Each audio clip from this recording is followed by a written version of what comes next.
అందరికీ నమస్తే అండి. Anushi at the rate of YouTube channel స్వాగతం. నేను మీ కేఎస్ వరప్రసాద్ను. ఈ రోజు మీకు ఈ వీడియోలో మన ముఖ్యమంత్రి గారు గౌరవనీయులు నారా చంద్రబాబు నాయుడు గారు ఒక సభలో ప్రసంగిస్తూ ఎవరిని వదిలిపెట్టం అని అన్నారు.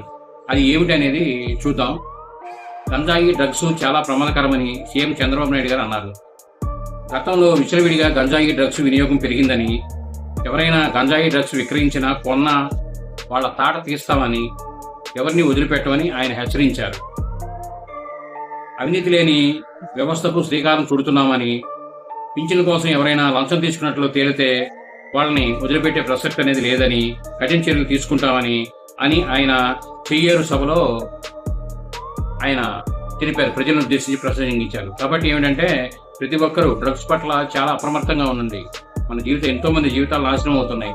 కాబట్టి ఏంటంటే ఇటీవల ఒక ప్రభుత్వ అధికారి మన సిఐ గారు కూడా ఒక ప్రకటన తెలియజేస్తారు. ఏమిటంటే ఎవరన్నా డ్రగ్స్ తీసుకున్నట్టుగా తెలిసినా, డ్రగ్స్ అమ్ముతున్నట్టుగా తెలిసినా మీరు తెలియచేయండి మాకని హెచ్చరించారు. కాబట్టి ఏంటంటే ప్రతి ఒక్కరూ జాగ్రత్తగా ఉండండి.